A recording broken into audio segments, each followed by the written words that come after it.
When I lost my job, my wife didn't comfort me, she handed me divorce papers. When my best friend didn't answer my calls, I found out why he was sleeping in my bed. They thought I was finished. They thought I had nothing left. But what they didn't know would cost them everything. If you've ever been betrayed by someone you trusted, hit that like button and subscribe. Trust me, you'll want to see how this ends. Let me take you back to the day my life imploded. Actually, let me take you back a little further, because you need to understand what I had before I lost it all. My name is Brandon Cole, and for 12 years, I thought I had everything figured out. I was a senior architect at Wilson & Partners, pulling in $180,000 a year. My wife, Vanessa, was a real estate agent with a growing client list. And my best friend since college, Troy Mitchell, was the brother I never had. We'd been through everything together. Graduations, my wedding, late nights talking about our dreams over cheap beer that turned into expensive whiskey as we got older. Troy was running a consulting business that honestly wasn't doing great, but I didn't care. I'd been lending him money for years because that's what brothers do, right? You help each other. And I was helping him with something else, too, something I hadn't told anyone else about. For 3 years, I'd been working on this property development app in my spare time. Revolutionary stuff, using AI to match buyers with properties based on lifestyle algorithms, not just price points and square footage. It was my secret project, my backup plan, my shot at building something that was truly mine. The only person I'd shared the full concept with was Troy. I trusted him with my dream. Tuesday morning started like any other Tuesday, except it didn't. I got called into a conference room at 9:30, and my boss, Linda, wouldn't make eye contact. That's when I knew. The company was restructuring, eliminating the entire architecture division. 40 people gone in one meeting, including me. 12 years of loyalty, dozens of award-winning projects, and I was out. Just like that. They gave me a severance package, 6 months' salary, and a cardboard box for my desk. I sat in my car in the parking garage for 20 minutes, just staring at the steering wheel, trying to process what had just happened. All I could think about was getting home to Vanessa. I needed her. I needed her to tell me it was going to be okay, that we'd figure it out together, that this was just a bump in the road. I drove home in the middle of the day, my mind racing through our finances, our mortgage, everything we'd built. But when I pulled into our driveway, I saw Troy's car parked down the street. That was weird. He'd told me just last week he was heading out of town for a consulting gig. Why would he be in our neighborhood? I walked into our house, and it was quiet. Too quiet. Then I heard voices upstairs. Vanessa's laugh. That specific laugh she did when she was flirting. My heart started pounding so hard I thought I might be sick. I climbed those stairs like a man walking to his own execution, each step heavier than the last. I knew what I was about to see, but part of my brain kept trying to convince me I was wrong. That there was some explanation, that my wife and my best friend wouldn't do this to me. I opened our bedroom door, and there they were. In our bed, the bed I'd been sleeping in just that morning, Vanessa and Troy, tangled up in sheets I'd helped pick out from some expensive boutique store, because Vanessa said thread count mattered. Troy jumped up, his face going white. He started stammering something, pulling on his pants, looking like he might throw up. But Vanessa? She just lay there for a second, looking at me with these cold eyes I'd never seen before. Then she sat up slowly, pulling the sheet around her, and said the words that still echo in my head. Brandon, this isn't what you actually, you know what? This is exactly what it looks like. I just stood there in the doorway, still holding my severance papers in one hand, my whole world crashing down around me. My voice came out shaky, barely controlled. How long? That's all I could manage. 2 words. But Vanessa heard the rage underneath them, the disbelief, the devastation. She didn't even have the decency to look ashamed. She crossed her arms, sitting up straighter in my bed, and said, You really want to do this now? Fine. I've been unhappy for 2 years, Brandon. 2 years of watching you play it safe, watching you settle for good enough instead of great. Troy tried to step between us, his hands up like he was approaching a wild animal. Bro, just calm down. Let's all take a breath and talk about this like adults. What's that word, bro? Something inside me snapped. I shoved him back hard, and he stumbled against the dresser. Don't you dare call me bro. You don't get to use that word anymore? You don't get to pretend we're friends while you're sleeping with my wife. Vanessa rolled her eyes. Actually rolled her eyes. Oh, please. Don't act so surprised. This has been going on for 8 months. 8 months, Brandon. Where did you think I was going on all those weekend trips? Those conferences that ran late? Troy and I have been building something real while you've been coasting through life. 8 months. The number hit me like a physical blow. I thought about every lie, every time she'd kissed me goodbye before a work trip. Every time Troy had canceled plans because he was too busy. My best friend since college, the guy who'd been my best man at my wedding, the guy I'd loaned thousands of dollars to when his business was struggling, they'd been laughing at me for 8 months. Troy had the audacity to look at me with something like pity. Look, man, I wanted to tell you. I did. But Vanessa thought we should wait for the right time. The right time. Like there's ever a right time to destroy someone's life. Then he added with this condescending tone that made my blood boil. She deserves better than someone who's given up on himself. I almost laughed. Given up? I just lost my job today, literally 3 hours ago. And instead of coming home to support, I come home to this? I gestured at the bed, at them, at the wreckage of my marriage. Vanessa's expression turned even colder, if that was possible. Exactly my point. You think I want to be with someone who just lost their job? I need a man with ambition, Brandon. Someone with a future. Someone who takes risks. She smiled then, this cruel little smile. Troy's consulting business is about to explode. He's landing a major contract. $2.3 million. While you were busy being comfortable, he was out there making moves. That's when it clicked. The pieces fell into place with horrifying clarity. The property development app, I said slowly, looking at Troy. Troy, tell me you didn't. His face gave him away before he even opened his mouth. The guilt was written all over him. You stole my idea? The app I spent 3 years developing? The one I trusted you with? Troy couldn't meet my eyes. You were never going to do anything with it anyway, Brandon. You just talk. You dream. But you never execute. I took action. I made it real. I turned your little side project into an actual business opportunity. I felt like I couldn't breathe. My wife and my best friend hadn't just betrayed me, they'd conspired against me. They'd planned this. And Troy had stolen the one thing I'd been building in secret, the one thing that was supposed to be my independence, my future. Vanessa stood up, wrapping herself in a robe. I want you out. Tonight. This is my house too, and I don't want you here anymore. She walked to the nightstand and pulled out an envelope. Divorce papers. Already prepared, already signed on her end. These had been ready for 3 weeks. I was waiting for the right moment. Sign them. I spent that first night in a motel that smelled like cigarettes and broken dreams. The kind of place where you pay in cash and nobody asks questions. I sat on the edge of a bed with springs that creaked every time I moved, staring at those divorce papers spread out in front of me. Vanessa wasn't just asking for half. She wanted the house, half my severance, and monthly spousal support. She'd planned this down to the last detail, waiting like a vulture for me to be at my weakest before she struck. I won't lie to you. That night was dark, really dark. I sat there with a bottle of cheap whiskey I'd grabbed from a liquor store, scrolling through photos on my phone. Our wedding day. Vanessa laughing at something I'd said. Troy and me at a basketball game, arms around each other's shoulders, grinning like idiots. Every single memory felt like a lie now. How much of it had been real? Had she ever actually loved me?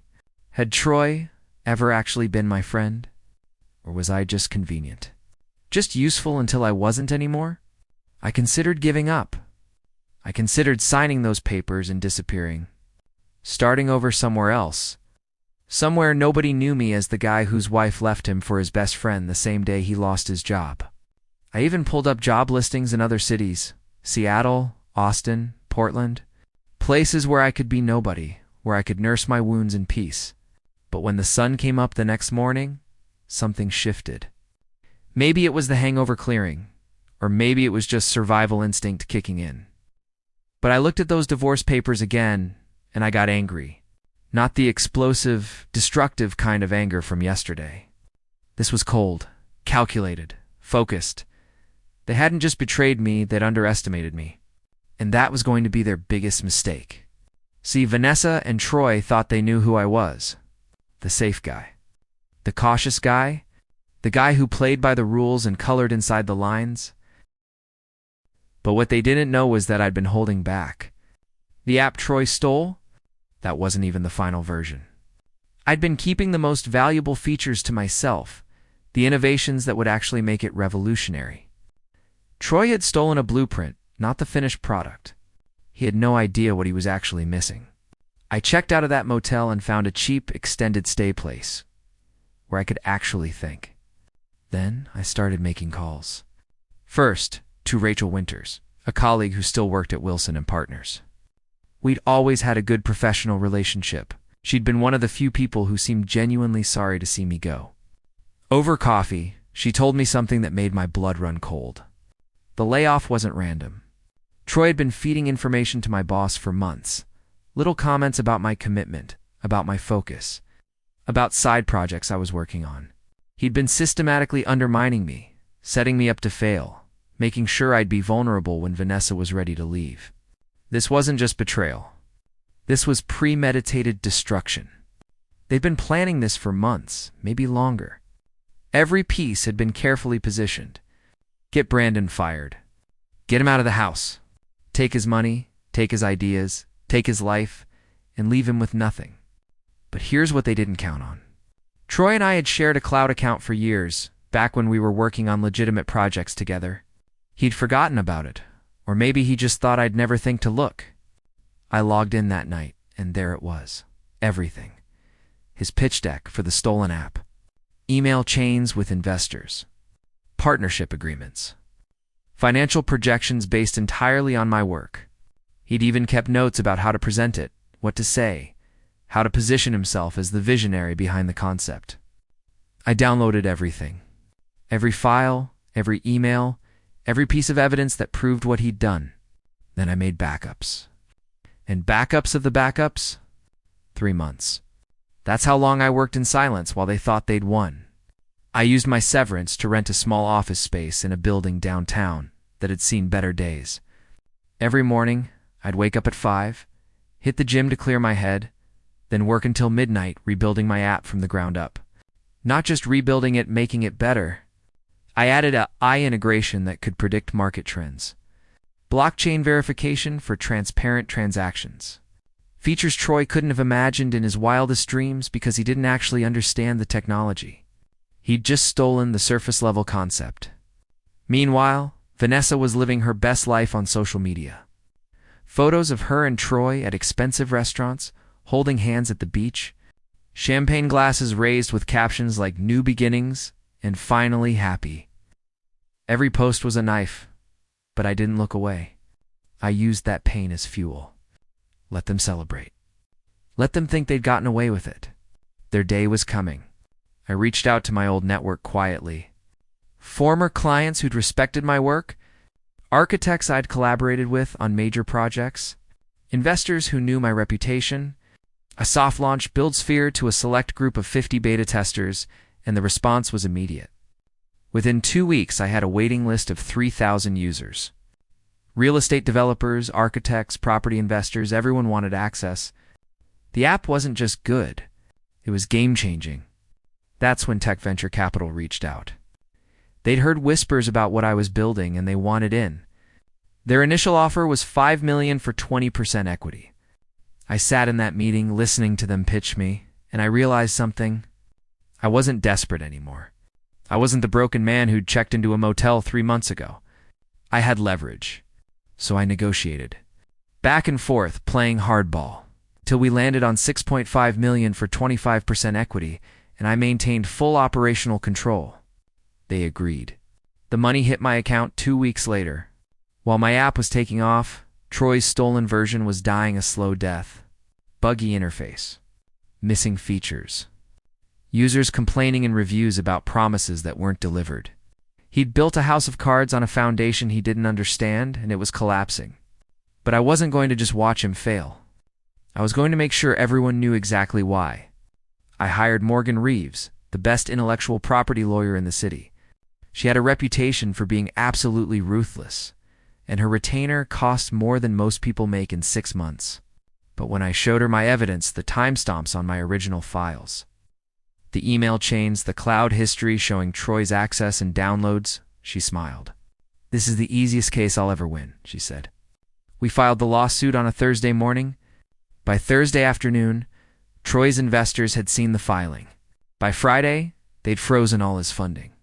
Troy called me that weekend, and I almost didn't answer. But curiosity got the better of me. His voice was panicked, desperate, completely different from the smug tone he'd used in my bedroom months ago. "Brandon, please, we can work this out. I'll give you credit.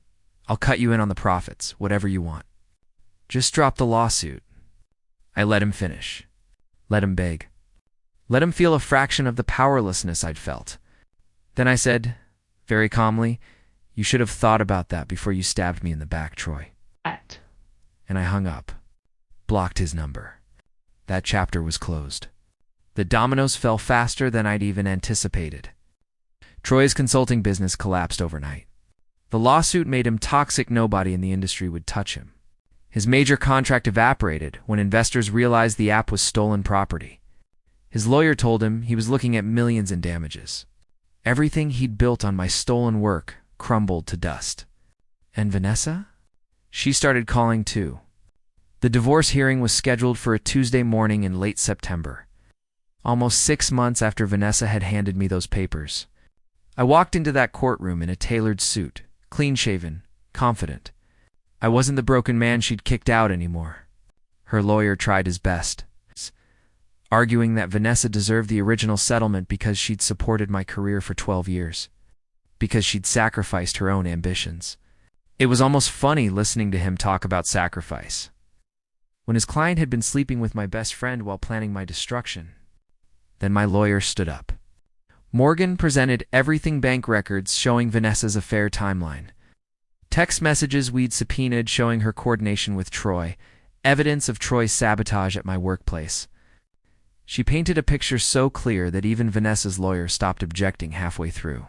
The judge, a woman in her 60s who looked like she'd seen every dirty divorce trick in the book, didn't even need long to decide. Vanessa got nothing from my severance. The house was sold and we split the proceeds 50-50, bare minimum. And she had to pay her own legal fees, which had stacked up to nearly $40,000. I watched Vanessa's face as the judge read the ruling. The shock, the anger, the slow realization that her plan had backfired spectacularly. She tried to approach me after, in the courthouse hallway, her voice small and desperate. "Brandon, please, I made a mistake. I wasn't thinking clearly. We can talk about this." I looked at her for a long moment, this woman I'd spent 12 years of my life with, and felt absolutely nothing. No anger, no sadness, just emptiness where she used to be. I walked past her without saying a word. Troy lost his lawsuit 2 weeks later. The judge ordered him to pay me $3.2 million in damages for intellectual property theft. He had to declare bankruptcy. His consulting business was dead, his reputation destroyed. Nobody in the tech or consulting world would work with him. He was blacklisted, toxic, finished. He sent me an email after the verdict came down, pages and pages of apologies, excuses, begging for forgiveness and mercy. I read it once, then deleted it. Some things don't deserve a response. Without Troy's money, Vanessa's whole fantasy collapsed. Her real estate career tanked because word travels fast in professional circles. And nobody wants an agent known for backstabbing and cheating. Clients dropped her one by one, citing concerns about character and integrity. She and Troy's relationship lasted maybe 4 months after the money dried up. Turns out their grand love affair wasn't built on much more than greed and opportunity. Troy became bitter and resentful, blaming her for encouraging him to steal from me.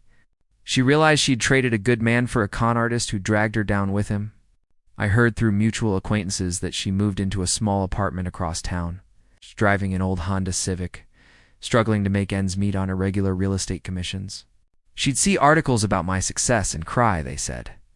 She'd scroll through business magazines featuring my face and realize what she'd thrown away. But I didn't take pleasure in her suffering. I just didn't think about her at all anymore. Meanwhile, BuildSphere exploded. Within a year of that courthouse hearing, my company was valued at $40 million. I appeared on magazine covers, got invited to speak at tech conferences, did podcast interviews about entrepreneurship and resilience, but I made sure to use my platform for something meaningful. I donated to organizations that help people who'd lost their jobs. I spoke openly about betrayal, about hitting rock bottom, about the choice between bitterness and growth. And Rachel? The colleague who'd helped me when I needed information, who'd seen me at my lowest. We'd been having coffee regularly throughout my rebuild. She never pitied me, never treated me like I was broken. She just saw me.